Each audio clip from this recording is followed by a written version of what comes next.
Marques, sejam bem-vindos mais uma vez ao meu canal e hoje o tema é funções inorgânicas, para ser mais específico a parte de óxidos. Então, senta na poltrona, pega papel e caneta e vem comigo!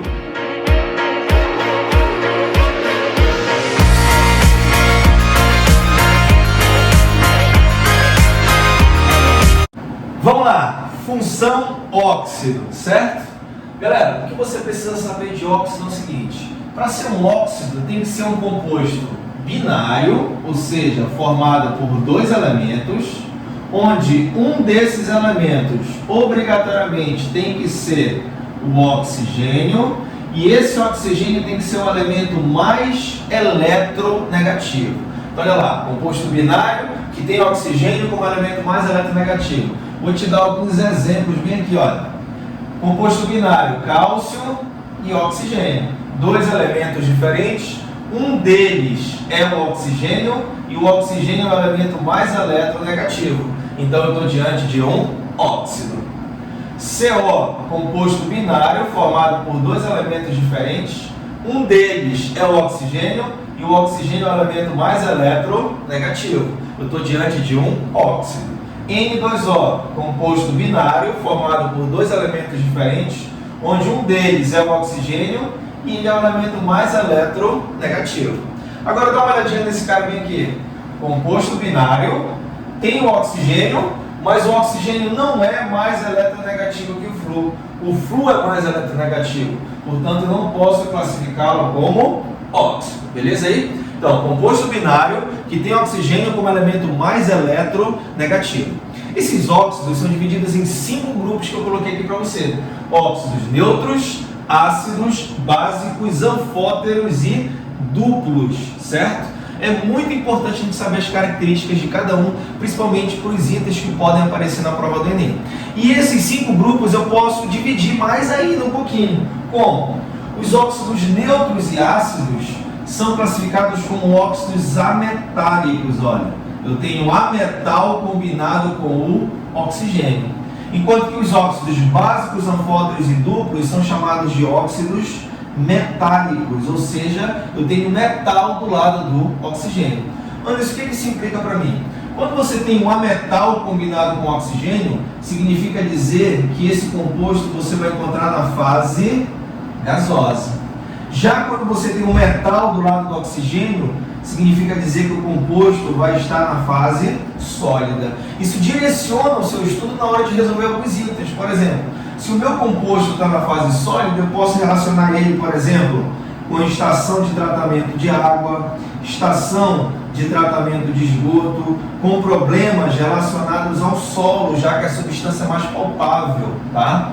Diferente dos óxidos ametálicos, já que ele é encontrado na fase gasosa, você vai relacionar esses óxidos ao problema de ar atmosférico. Por exemplo, efeito estufa, dá para a gente colocar a situação de formação da chuva ácida, entre outros problemas que rotineiramente vêm na sua prova, certo? Então, óxidos ametálicos, neutros e ácidos, óxidos metálicos, básico, anfótero e duplo.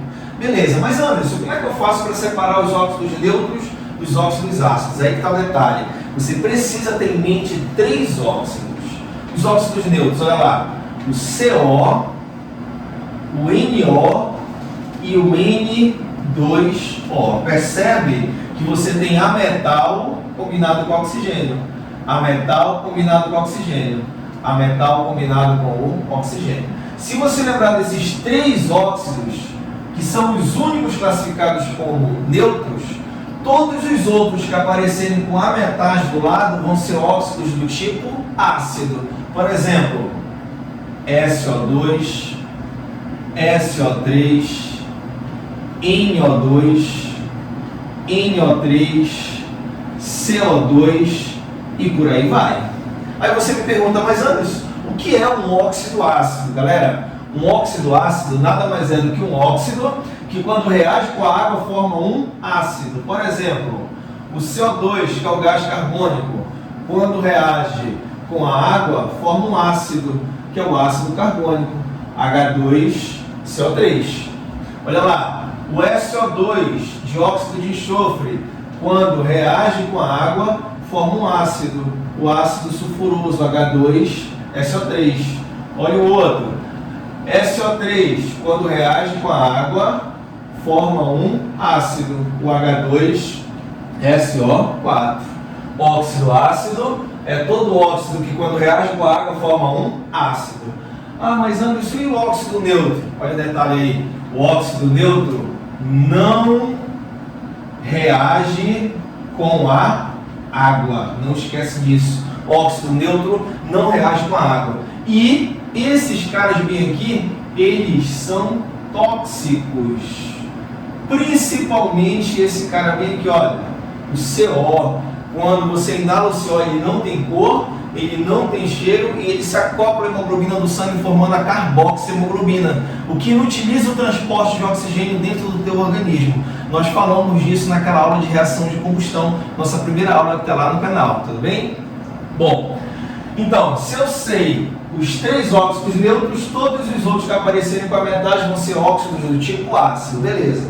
Mas Anderson, e se for um óxido que tem metal do lado? Aí você pode ter um básico, um fósforo e um duplo. Como é que eu faço para separar?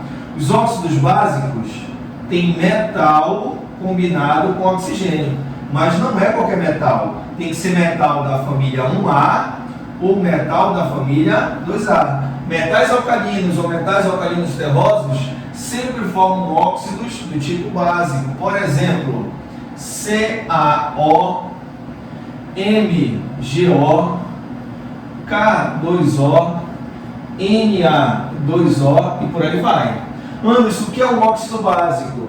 Um óxido básico é todo óxido que quando reage com a água forma uma base. Olha aí uma das reações mais importantes. A cal, tá?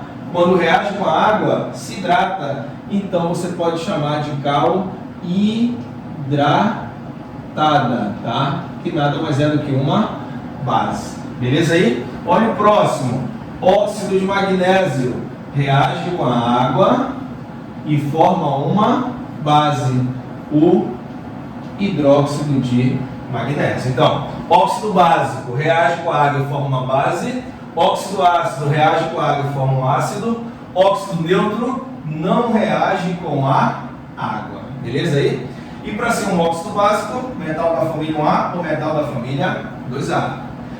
Óxido anfótero também tem que ter metal combinado com o oxigênio, mas não é qualquer metal, tem que ser metal de transição. E o metal de transição são aqueles que pertencem ao grupo B da tabela periódica, são aqueles que estão no centro da tabela periódica, que pertencem ao grupo B. Nesse caso, vou colocar para você óxido de zinco, óxido de cobre, óxido de cádmio e uma exceção, o Al2O3. Cuidado com esse cara bem aqui. Anderson, por que exceção? Porque o alumínio pertence à família 3A e pertencendo à família 3A ele é um elemento representativo e não de transição. Mesmo sendo representativo, ele funciona como um óxido anfótero. Aí vem a pergunta, o que é um óxido anfótero? Um óxido anfótero é um óxido que ora se comporta como ácido, ora se comporta como básico. Vai depender de com quem ele vai reagir. Se ele reagir com uma base, ele se comporta com óxido ácido. Se ele reage com alguém que se comporta como ácido ou que seja um ácido, ele se comporta como óxido básico. Isso aí vai depender do que a reação vai apresentar para você. Então ele tem aí esse duplo caráter. Ou ele se comporta como óxido ácido, ou ele se comporta como óxido básico. Perfeito? E os óxidos duplos também tem que ter metal combinado com o oxigênio. Nesse caso, se tiver que cair na tua prova, eu vou te ajudar bem aqui, olha. Ferro, chumbo e manganês. Sempre na mesma quantidade, olha lá. 3, 4, 3, 4, 3, 4. Anderson, o que é um óxido duplo? Um óxido duplo é todo óxido que se separa formando outros dois óxidos diferentes. Por que são diferentes?